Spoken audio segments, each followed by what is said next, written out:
Bonjour à tous, j'espère que vous allez bien. On se retrouve aujourd'hui pour un nouveau cours de couture. Si vous ne me connaissez pas, je me présente brièvement. Je m'appelle Julia, je suis modéliste de formation et il y a maintenant un peu plus d'1 an, j'ai lancé la marque Atelier Jumadi. Atelier Jumadi, c'est une marque de patron de couture qui est là pour vous accompagner, qu'importe votre niveau, dans votre progression en couture. Et aujourd'hui, on va voir comment réaliser le pantalon Mona, que vous voyez juste ici.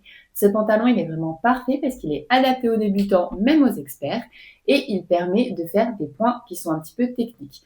Donc aujourd'hui, on va voir comment monter des poches italiennes avec 4 pièces. On va également voir comment faire une ceinture élastiquée super facilement et des ourlets. Vous êtes prêtes?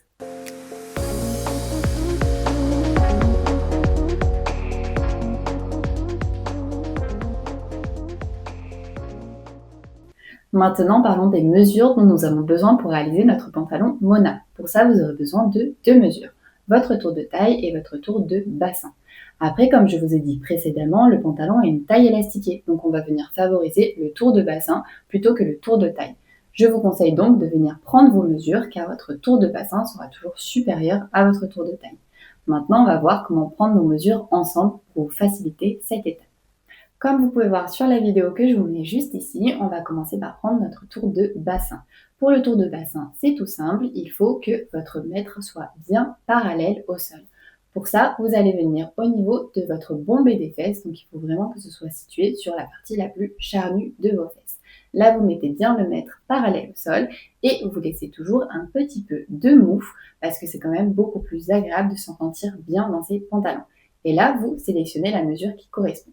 Pour le tour de taille, c'est tout simple également. Pour repérer la taille, c'est très facile. Vous allez venir vous pencher sur le côté pour repérer là où il y a le creux. Ensuite, vous mettez votre mètre-ruban à ce niveau-là. Vous faites la même chose, toujours parallèle au sol. Et là, vous laissez toujours un petit peu de mou pour pouvoir respirer. Vous vérifiez bien que c'est au bon endroit et vous prenez la mesure qui correspond. Et voilà, vos 2 mesures sont prises. Attendez, avant de choisir votre taille, on va parler de quelque chose de super important. Et cette chose super importante, c'est le guide des tailles. Parce que oui, en fonction des marques, le guide des tailles va changer. Que ce soit dans le prêt-à-porter, mais également dans les marques de patron. Donc, un guide des tailles est unique à chaque marque. C'est très important de vérifier en fonction de vos mesures. Moi, je vous affiche mon guide détail juste ici, mais si vous le souhaitez, vous pouvez également le retrouver dans le livret explicatif qui est fourni avec le patron, mais également sur mon site atelierjumadi.fr. Reparlons un petit peu de ce pantalon Mona. Pourquoi je trouve que c'est le pantalon parfait à porter tous les jours? Tout simplement parce qu'il possède une coupe droite. Donc ce n'est pas une coupe évasée, c'est vraiment tout droit. Ce qui va être parfait pour porter pour le travail, pour la vie de tous les jours, pour sortir, pour vos événements, pour tout. Par exemple, si vous décidez de choisir un tissu un petit peu plus neutre, du noir, du gris, du blanc, du vert, des choses comme ça, dans du lin, ce sera parfait pour aller au travail, mais également parfait pour vos sorties ou vos événements, des choses comme ça. Si vous choisissez un tissu un petit peu plus coloré, ce sera idéal pour l'été. Mais ce qui est bien aussi avec ce modèle, c'est que vous pouvez choisir un tissu un petit peu pilou-pilou pour vous faire un pyjama parfait pour l'hiver. Et comme vous savez, ce pantalon, je l'adore parce qu'il a une taille élastiquée, donc ça veut dire confort maximum. C'est également pour ça que j'ai mis cette taille-là, pour que ce soit un confort tip-top pour ce type de pantalon. J'ai également mis des poches, car les poches, c'est le plus important, je pense, pour les pantalons. Et là, je vous ai fait voir une technique avec des poches en 4 pièces. Mais vous verrez, il existe plein de types de poches, mais ça, ce sera dans d'autres modèles. Et pour finir, un ourlet, il y a les ourlets classiques que je vous montre dans ce modèle, mais également des ourlets invisibles, mais ça également sera pour d'autres modèles. Pour vous donner encore un petit peu plus envie de coudre ce modèle, je vous montre le rendu final. Comme vous voyez, il est vraiment parfait pour toutes les occasions. Et maintenant, on rentre dans le vif du sujet et on va choisir les tissus adaptés à ce modèle. Ce qui est chouette avec ce patron, c'est vraiment qu'on peut utiliser beaucoup de tissus. Et en fonction de votre niveau, je vais vous conseiller certains tissus. Par exemple, si vous êtes débutant, je vous conseille vraiment d'utiliser du coton, du lin ou encore du velours parce que ça va être des tissus qui ne glissent pas trop sous la machine, donc qui vont être idéaux. Et en plus, le lin est parfait pour l'été, c'est un tissu qui est respirant et personnellement, je l'ai déjà fait 3 fois en lin, je l'adore. Après, si vous souhaitez des tissus un petit peu plus compliqués, vous pouvez le faire en satin, en viscose, en tencel, vraiment des tissus assez fluides et qui ont un beau tombé. C'est bon, vous avez choisi le tissu parfait pour réaliser votre pantalon Mona. Maintenant, parlons métrage. Pas d'inquiétude, si vous êtes un petit peu perdu pendant cette partie, vous avez un livret explicatif qui est fourni avec le patron si jamais vous voulez revérifier ce que je vais vous dire par la suite. Pour les métrages, c'est tout simple. Vous aurez besoin d'un tissu principal et également d'un petit peu de doublure. Si vous faites une taille entre le 34 et le 40, je vous conseille de prendre 1,50 m de tissu principal. Mais si vous faites une taille entre le 42 et le 48, je vous conseille de prendre 1,80 m de tissu principal. Pour la doublure, c'est la même mesure pour toutes les tailles, vous aurez besoin de 30 cm. Maintenant, parlons un petit peu mercerie. Pour la mercerie, vous aurez besoin d'un petit peu de thermocollant, mais attention, uniquement pour la partie ceinture et uniquement si votre tissu est un petit peu fin. Qu'est-ce que j'entends par un petit peu fin? Par exemple, si vous avez choisi un coton un peu léger ou de la viscose, je vous conseille vraiment de thermocoller la ceinture, elle aura un plus joli rendu à la fin. Mais si vous avez choisi un velours un petit peu épais, pas besoin de thermocoller, ne vous inquiétez pas. Maintenant, le deuxième élément de mercerie dont vous avez besoin, ça va être de l'élastique. Parce que comme on l'a dit auparavant, il y a une taille élastiquée sur le pantalon Mona. Pour l'élastique, il vous faudra une largeur de 4 cm.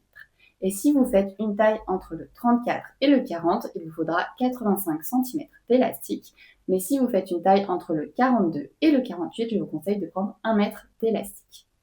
On a maintenant tous les éléments qu'il nous faut pour commencer notre pantalon Mona, mais il nous faut imprimer le patron. Pour ça, comme je vous ai dit, avec cette formation, vous avez le PDF qui est inclus. C'est un dossier zip que vous devez télécharger. Attention, si vous n'arrivez pas à ouvrir le dossier zip, c'est tout simple. Il vous suffit de faire clic droit sur le dossier et faire extraire le tout.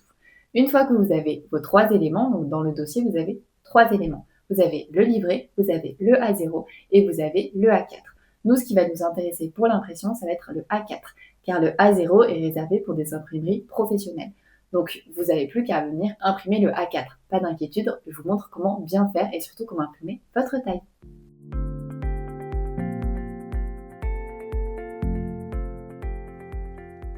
Avant de commencer, je vous explique comment bien récupérer le dossier zip qui contient le patron en format A4, le patron en format A0 et le livret directement depuis la plateforme WoolSkills.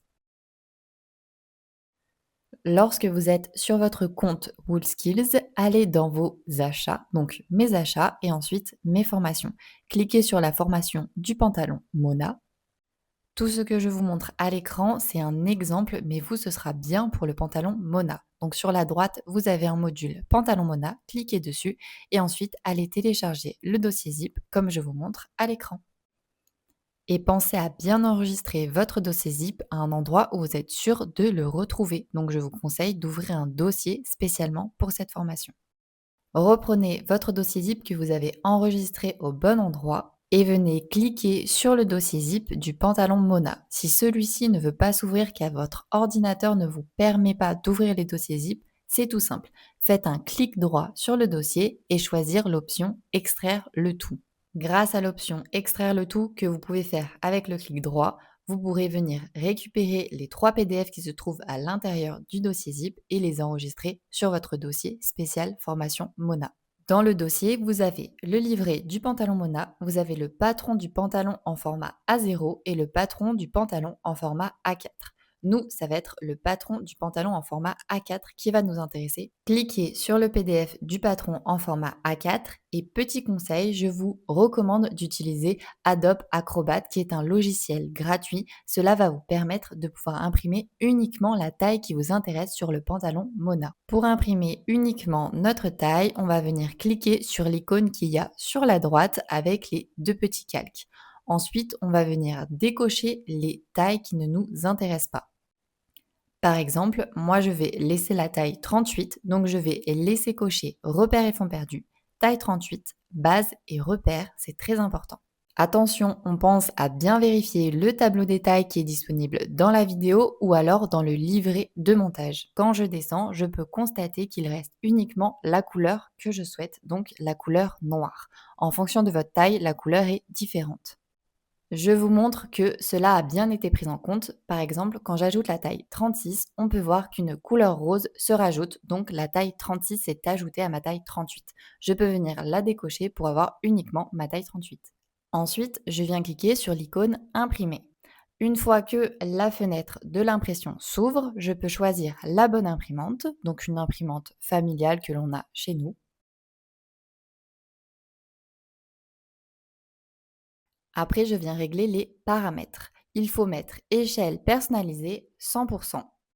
Je vais également dans les propriétés de mon imprimante et je vais mettre en noir et blanc car j'ai gardé uniquement une taille, donc je peux imprimer en noir et blanc et non en couleur pour économiser de l'encre.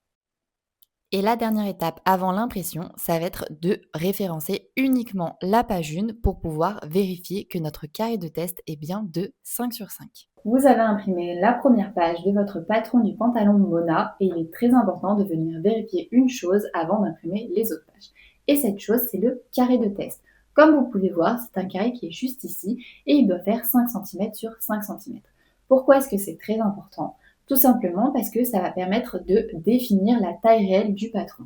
Donc si votre carré fait bien 5 cm sur 5 cm, votre patron sera à la bonne taille en taille réelle.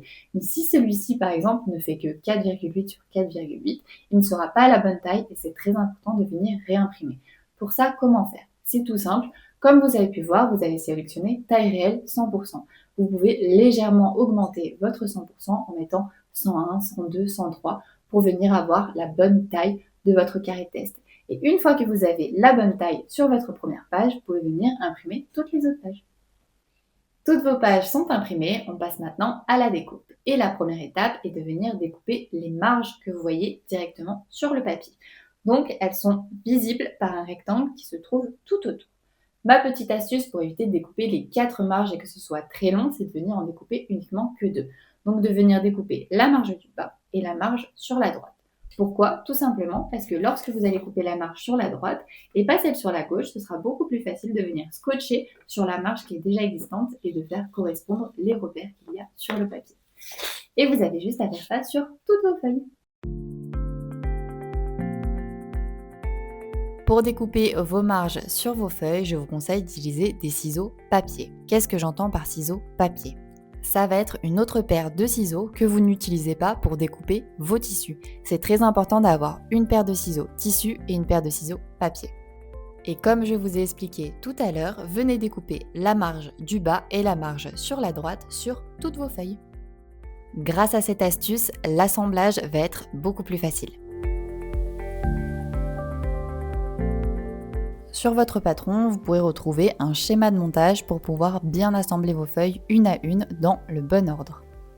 En suivant ce schéma, vous pourrez reconstruire votre patron correctement. Pour reconstruire notre patron, il faut que l'on assemble nos feuilles les unes aux autres. Pour ça, c'est tout simple, vous allez prendre vos feuilles et la marge que vous avez découpée sur une de vos feuilles, vous allez venir la superposer sur la feuille de droite sur la marge encore existante. Et on pense à bien faire correspondre les repères et les lignes du patron entre chaque feuille. Pour le bas des feuilles, c'est pareil, la marge qui est inexistante vient se superposer sur la marge existante comme je vous montre à l'écran. Et on pense toujours à bien faire correspondre les repères du patron et le petit losange au milieu. Et vous répétez ce même schéma sur toutes vos feuilles et à la fin, vous allez voir, vous allez avoir votre patron en taille réelle. Il ne vous restera plus qu'à venir le découper sur les lignes pleines, pas les lignes en pointillés, car les lignes en pointillés représentent le patron sans les valeurs de couture et les lignes pleines avec les valeurs de couture. Une fois que vous avez découpé toutes vos pièces, pensez à bien vérifier que vous les avez toutes. Pour ça, dans le livret, vous avez un récapitulatif des pièces à avoir. Votre patron est découpé, on va maintenant passer à la partie découpe dans le tissu. Mais avant ça, je vais vous expliquer quelques petits points techniques, c'est très important. Comme vous pouvez voir sur une feuille de patron, qu'est-ce que vous avez? Vous avez le nom du modèle, vous avez le nom de la pièce, donc pour cette pièce, c'est le fond de poche. Vous avez également le nombre de fois à le découper et dans quel type de tissu. Donc pour celui-ci, on voit bien que c'est 2 fois dans la doublure. Et vous avez également un petit numéro qui va indiquer le nombre de pièces que vous avez dans votre patron. Donc là, on sait que pour ce patron, il y a 7 pièces au total. Et on voit qu'également, il y a une flèche. Mais qu'est-ce que c'est que cette flèche? Cette flèche, c'est tout simplement le sens dont vous devez placer votre patron. Donc ça va être le droit fil. Cette flèche représente le droit fil qui peut être écrit DF, DL ou droit fil en entier en fonction des patrons que vous avez. Pour le coup, moi, c'est écrit DL. Donc là, vous voyez, cette flèche doit correspondre à la lisière du tissu. Mais vous allez me dire, qu'est-ce que c'est que la lisière des tissus? Attendez, je vous explique. La lisière du tissu, ça va être le bord du tissu. Vous savez, le bord où vous choisissez la longueur. Par exemple, vous avez dit que vous vouliez 1,50 m ou 1,80 m et elle vous a coupé du coup sur ce bord-là. Elle s'est repérée à la lisière. Donc la lisière va être très facile également à repérer si vous ne savez pas trop. C'est celle qui possède des petits trous. Je vous mets une petite illustration du site pour que vous compreniez. Donc la lisière a des petits trous, elle est vraiment distincte. Et cette lisière, du coup, va nous servir à bien placer nos pièces de patron. Donc, il faut que la flèche qu'il y a sur nos pièces de patron soit parallèle à la lisière. Je vous montre tout ça en vidéo, ne vous inquiétez pas. Comme je vous ai expliqué précédemment, il faut que la flèche soit parallèle à la lisière. Donc la lisière est sur la droite et on voit bien que ma flèche est parallèle à celle-ci.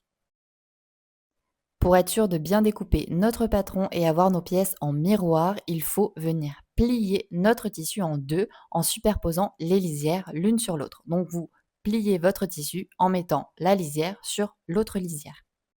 Ensuite, venez placer vos éléments de patron en suivant la règle que je vous ai donnée. Donc la flèche doit toujours être parallèle à la lisière. Et maintenant, je vais vous expliquer comment bien épingler votre patron sur votre tissu pour ne pas faire des trous qui peuvent être disgracieux. Pour ça, vous aurez besoin d'épingles de couture et on va venir épingler uniquement dans la marge de couture. Je vous montre d'un peu plus près pour que vous puissiez voir ce que ça donne. Comme vous constatez, j'épingle uniquement dans la marge de couture pour être sûr que les trous qui vont être faits par l'épingle ne soient pas visibles une fois le vêtement cousu.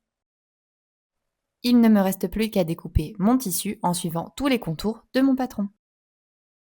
Vous avez découpé toutes vos pièces dans votre tissu. On se fait un petit récap pour être sûr que vous ayez bien tout. En termes de tissu, il vous faut 2 fois votre dos, 2 fois votre devant. Vous avez également besoin de 2 fois votre ceinture, 2 fois votre propreté sac de poche et 2 fois votre propreté fond de poche.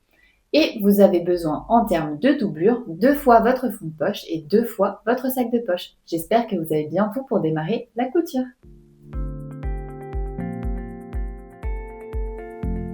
Avant de venir assembler toutes les pièces de notre modèle pour pouvoir créer notre pantalon Mona, il faut préparer notre machine à coudre. Dans un premier temps, venez remplir votre canette de fil de la même couleur que votre tissu.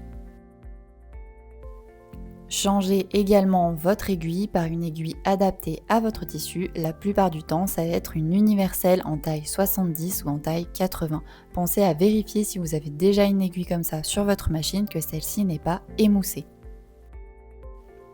Une aiguille émoussée veut tout simplement dire que le bas de l'aiguille, là où ça pique dans le tissu, c'est un petit peu abîmé et ça risque d'accrocher le tissu et de l'abîmer. Si c'est le cas, pensez bien à changer votre aiguille et ensuite vous pouvez enfiler votre machine jusqu'au bout.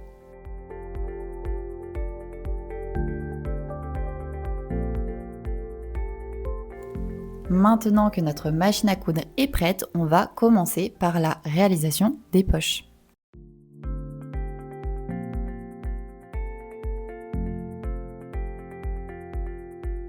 Pour la réalisation de celle-ci, vous aurez besoin de vos devants, vous aurez besoin de vos sacs de poche, de vos fonds de poche, ainsi que de vos propretés sacs de poche et propretés fonds de poche. Votre fond de poche et votre sac de poche sont coupés dans une doublure. Prenez une de vos pièces devant et placez l'endroit de celle-ci face à vous. Ensuite, prenez une pièce propreté sac de poche et venez la placer endroit contre endroit sur votre devant au niveau de l'ouverture de votre poche. Épinglez bien les deux éléments ensemble et ensuite venez les assembler à 1 cm du bord et surjetez également cette couture après l'assemblage. Lorsque l'on débute une couture ou que l'on termine une couture, on pense toujours à faire un point d'arrêt pour être sûr de bien fixer la couture.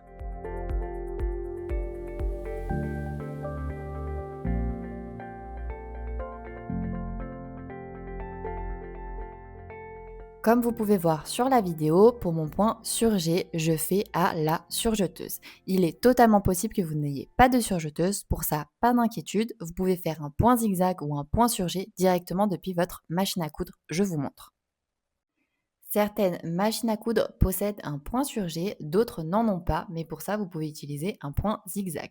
Donc, cliquez sur le point correspondant, soit le point zigzag, soit le point sur G, et venez faire une couture au bord de votre tissu pour pouvoir simuler une couture de surjeteuse. Il faut que votre aiguille pique une fois dans le tissu et une fois dans le vide au bord du tissu. Et lorsqu'on fait un point sur G à la machine à coudre, on pense également à faire un point d'arrêt au début de la couture et à la fin. Une fois assemblée, plaquez la propreté sac de poche vers l'extérieur et mettez un bon coup de fer à repasser pour qu'elle soit bien positionnée. Et une fois que cette étape est faite, réalisez une piqûre nervure à 2 mm du bord de la couture du côté de votre propreté. La piqûre nervure est une piqûre à 2 ou 3 mm du bord de la couture pour pouvoir maintenir un élément bien en place. Cette piqûre nervure est super importante pour que la propreté, une fois que vous porterez votre pantalon, ne se retourne pas sur l'endroit et qu'elle reste bien en place dans la poche.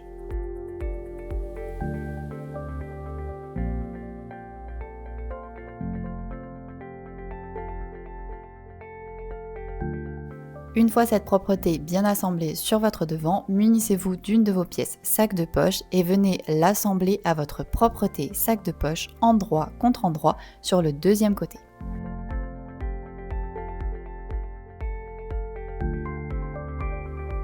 Et venez les assembler avec une couture à 1 cm du bord et après insurgée.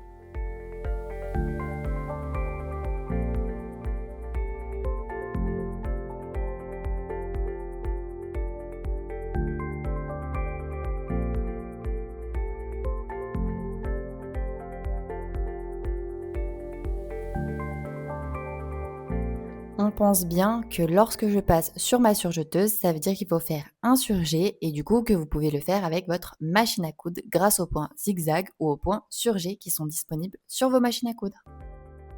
Une fois que vous avez fait votre couture, venez passer un bon coup de fer en plaquant la marge de couture du côté de la propreté. Après l'assemblage, placez la marge de couture que vous venez d'assembler du côté de votre propreté et réalisez une nouvelle fois une piqûre nervure du côté de votre propreté pour maintenir la marge de couture du côté de celle-ci. Petit rappel, la piqûre nervure est une piqûre à quelques millimètres de la couture.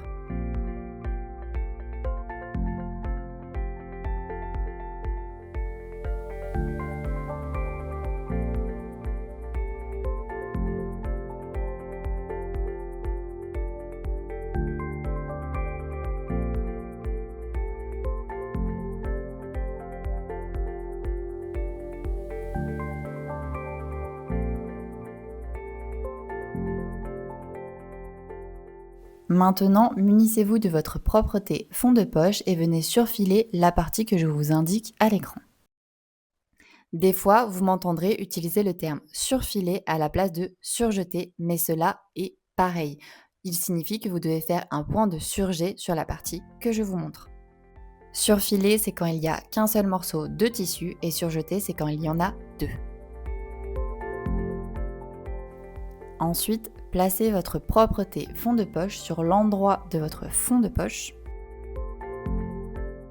La propreté dépasse légèrement sur le bas, c'est totalement normal. Et maintenez cette propreté avec une couture à 0,5 cm sur les 3 côtés de celle-ci. Si vous souhaitez cacher la partie surfilée, c'est totalement possible, il suffit de la replier vers l'intérieur sur 1 cm avant d'assembler la pièce à votre fond de poche. Cette propreté permet de dissimuler la doublure lorsque l'on porte le pantalon et que ce soit beaucoup plus joli.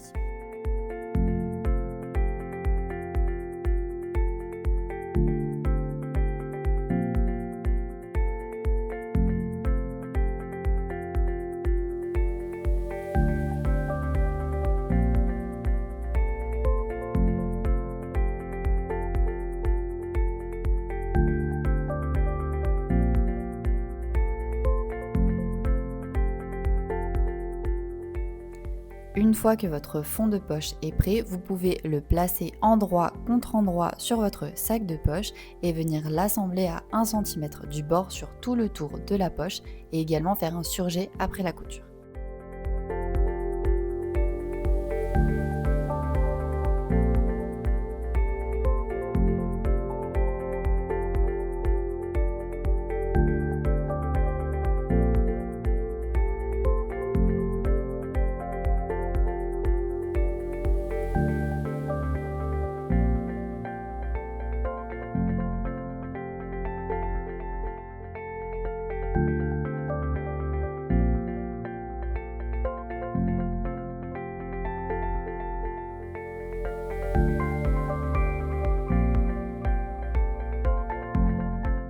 Après avoir assemblé vos deux morceaux de poche ensemble, venez simuler la poche sur votre devant.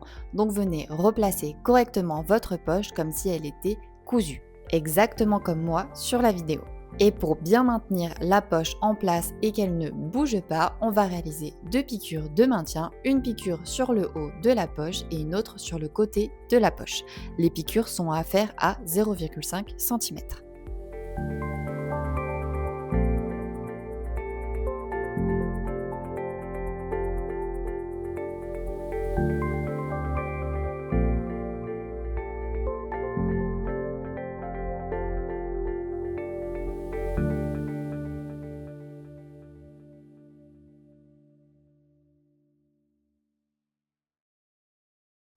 Votre première poche est terminée, il ne vous reste plus qu'à faire exactement la même chose pour votre deuxième poche avec votre deuxième devant et vos éléments poche.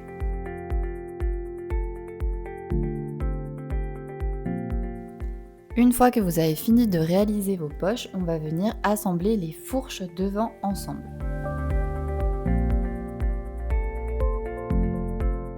Pour ça, placez vos devants endroit contre endroit au niveau de la fourche et venez assembler celle-ci à 1 cm du bord plus insurger après.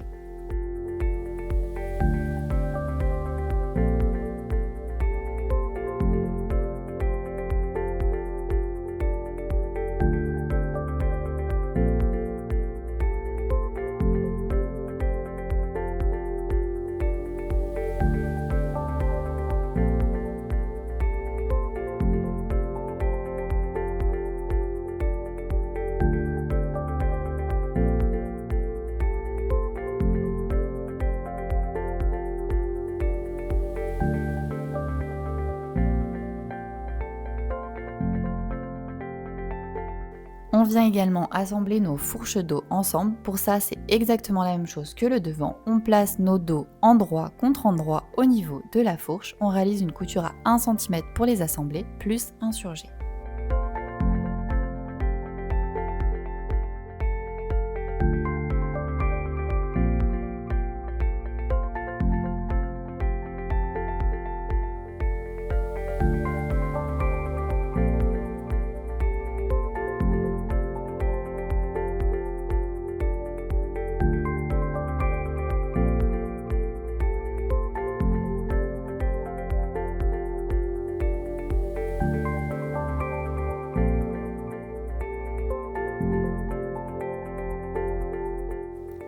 Après avoir assemblé vos fourches, vous vous retrouvez avec un dos et un devant.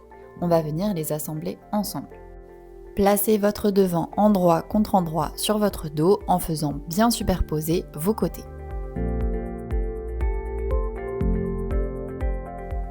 Ensuite, assemblez vos côtés devant avec vos côtés dos à 1 cm du bord plus insurgé. Assemblez également l'intérieur de vos jambes, donc l'entrejambe à 1 cm du bord plus insurgé, comme je vous montre sur la vidéo.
Après avoir bien assemblé vos côtés et votre entrejambe, venez surfiler le bas de votre pantalon pour venir créer un ourlet.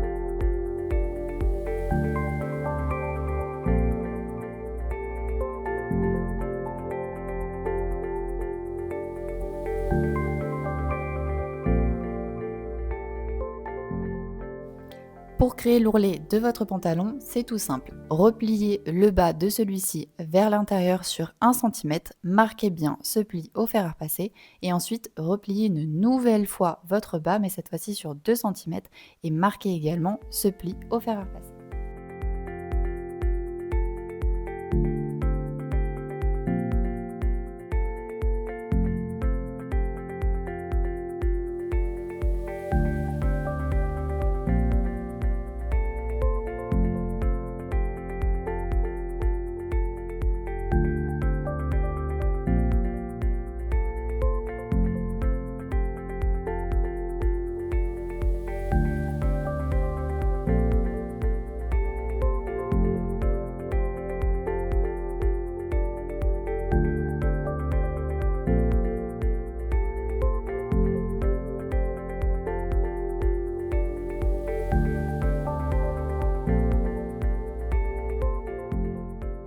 Après avoir bien marqué votre ourlet au fer à repasser, réalisez une couture nervure sur ce repli, donc au niveau de la partie qui est repliée, pour pouvoir maintenir l'ourlet sur votre pantalon. La piqûre nervure, on pense à la faire sur le haut de l'ourlet et pas sur le bas de celui-ci. Pour que ce soit plus facile, je vous conseille d'enlever la plaque de votre machine afin d'avoir le bras libre de la machine et pouvoir faire passer la jambe de votre pantalon plus facilement.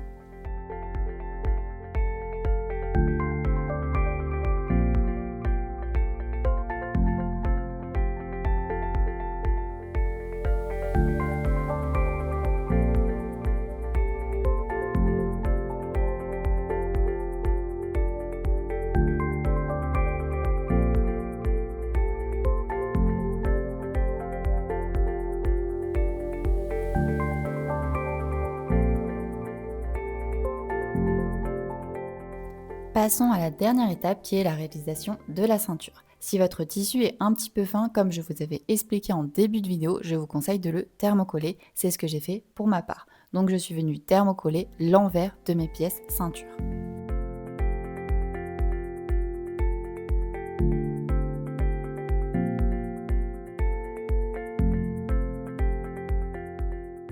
Après avoir thermocollé ma ceinture, je viens surfiler les deux extrémités de mes deux pièces ceinture.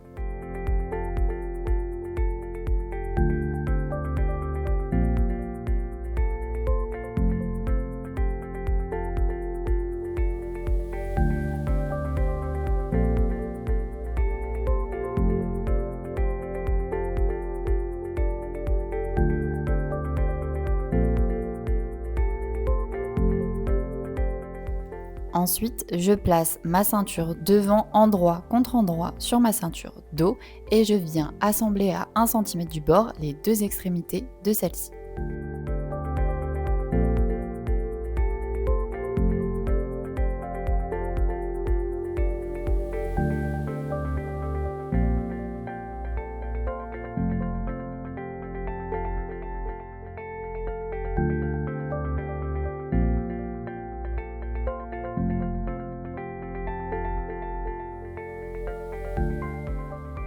Après avoir assemblé les deux extrémités, je pense à venir ouvrir les coutures au fer à repasser.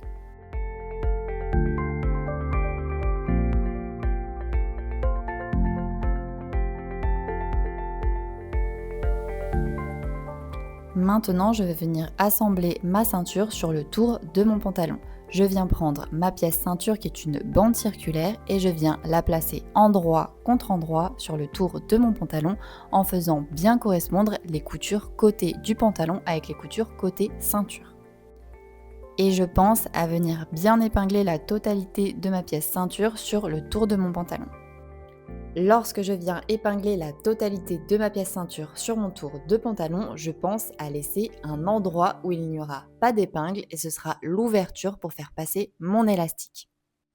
Et on pense toujours à laisser cet emplacement sans épingle pour créer le trou qui nous permettra de faire passer l'élastique à l'intérieur de notre ceinture.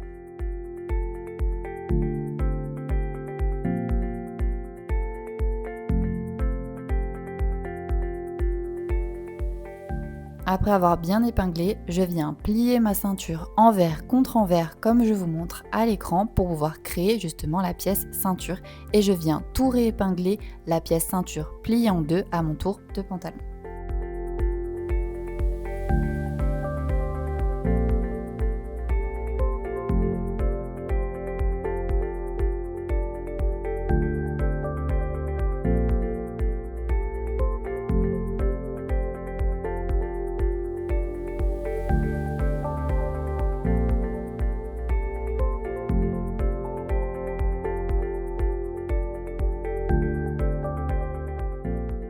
Une fois que j'ai bien épinglé ma ceinture à mon tour de pantalon, je peux venir l'assembler à la machine à coudre avec un point à 1 cm du bord.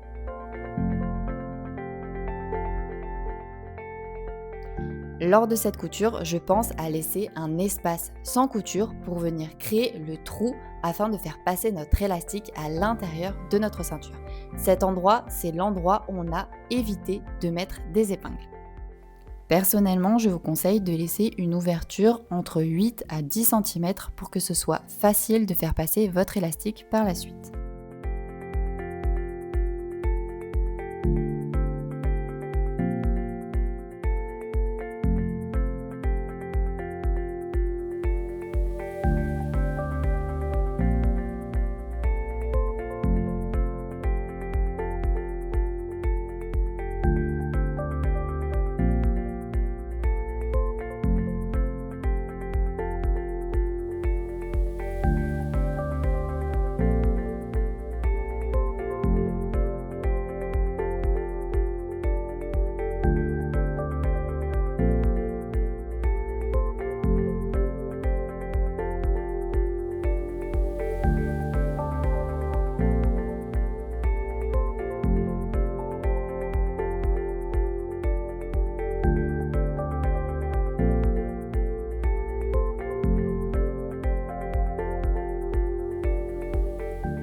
Après avoir assemblé votre ceinture à votre tour de pantalon en ayant bien laissé une ouverture, coupez votre morceau d'élastique. Votre morceau d'élastique doit faire la taille de votre tour de taille plus 4 à 5 cm d'aisance pour que ce soit confortable lorsque vous portez votre pantalon. Par exemple, je fais un tour de taille de 66 cm, donc mon morceau d'élastique fera 70 voire 71 cm.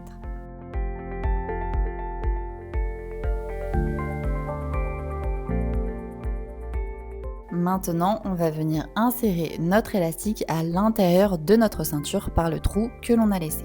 Pour que ce soit beaucoup plus facile, je vous conseille de vous munir d'une épingle à nourrice. Pliez votre élastique en deux dans la largeur, piquez votre épingle à nourrice sur cette extrémité et faites passer votre épingle à nourrice avec l'élastique à l'intérieur de la ceinture par le trou que l'on a laissé.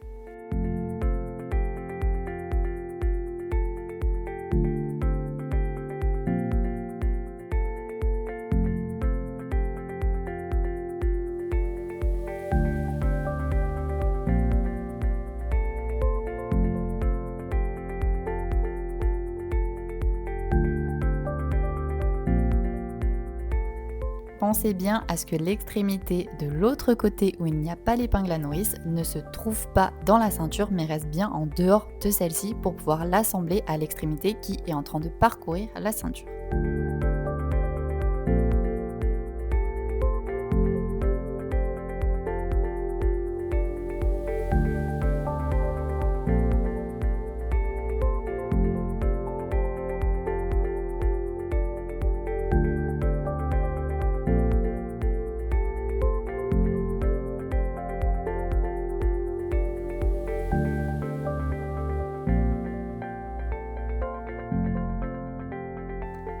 Faites ressortir votre élastique de l'autre côté de votre ceinture par le même trou que l'on a laissé et ensuite on va venir assembler les deux extrémités de notre élastique ensemble.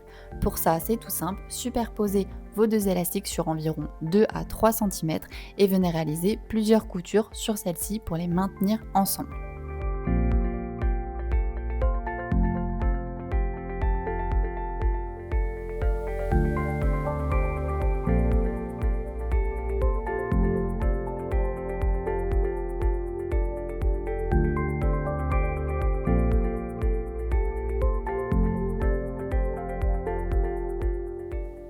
Une fois que votre élastique est bien assemblé, vous pouvez venir le glisser entièrement dans votre ceinture. Petit conseil avant de venir refermer le trou que l'on a laissé. Je vous conseille de venir enfiler votre pantalon pour être sûr que l'élastique que vous avez mis n'est ni trop petit ni trop grand pour vous. Si c'est le cas, vous pouvez venir changer votre élastique ou alors raccourcir la longueur de celui-ci. Il faut maintenant que l'on referme le trou que l'on a laissé pour l'élastique. Pour ça, rien de plus simple, réalisez une couture à 1 cm du bord et venez commencer votre couture dans la couture déjà existante et terminer celle-ci dans la couture également déjà existante.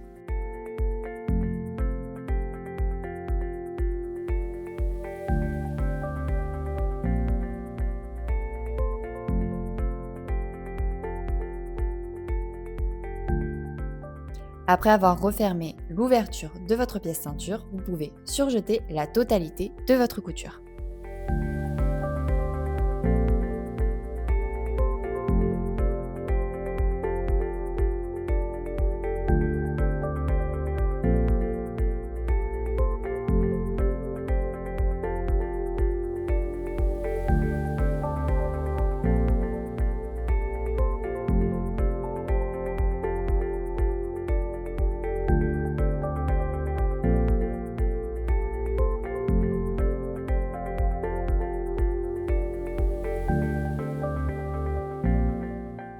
Notre pantalon Mona est bientôt terminé, il nous reste 2 coutures à faire qui sont facultatives. Soit vous les faites, soit vous les faites pas.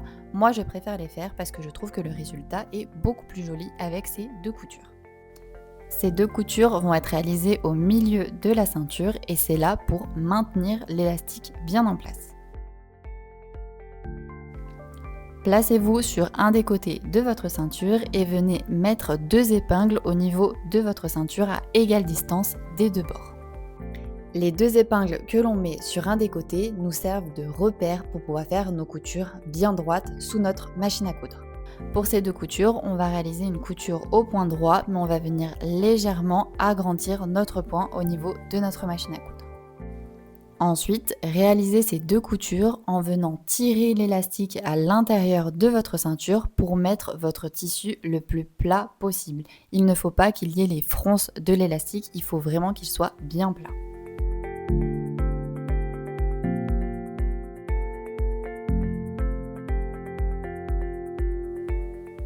Donc, placez votre pied presseur au niveau d'une des épingles que vous avez mis. Bien sûr, pensez à l'enlever avant de démarrer votre couture. Démarrez votre couture par un point d'arrêt comme une couture habituelle et venez tirer sur l'élastique à l'intérieur pour venir mettre à plat la ceinture comme je vous montre à l'écran. Faites bien en sorte que votre couture reste à égale distance du bord de votre ceinture pour que ce soit beaucoup plus joli et beaucoup plus homogène.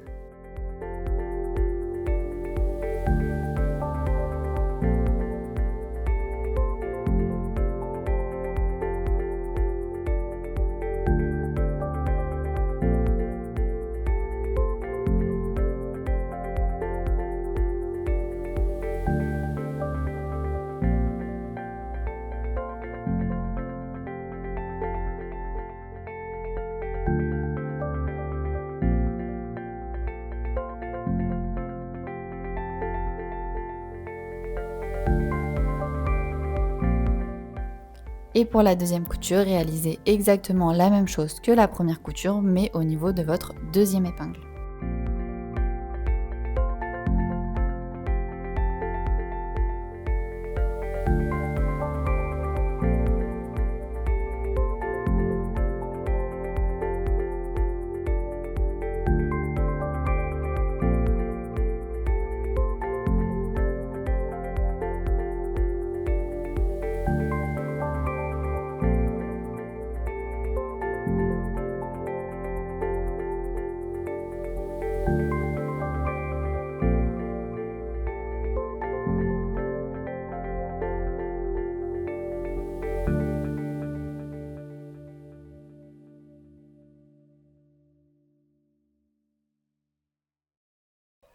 Et voilà, votre nouveau pantalon Mona est terminé. J'espère que ce petit cours de couture vous aura plu et surtout que vous êtes arrivé à réaliser sans difficulté ce pantalon pour pouvoir le porter au quotidien. N'hésitez pas à me dire dans les commentaires si vous souhaitez qu'on réalise un autre de mes modèles dans le même format, c'est-à-dire du pas à pas pour le coudre ensemble. N'hésitez pas également à mentionner dans les commentaires si vous souhaiteriez des cours un peu plus spécifiques, par exemple pour coudre une braguette ou différents types de poches ou alors des finitions ou même pour comprendre un patron ou comment bien servir d'une machine à coudre. Vraiment, n'hésitez pas à me dire ce qui vous ferait plaisir, ça m'aiderait beaucoup pour mes prochaines formations. Moi, je vous dis à très bientôt. Je vous dis surtout merci pour avoir regardé cette vidéo et passez une très bonne journée.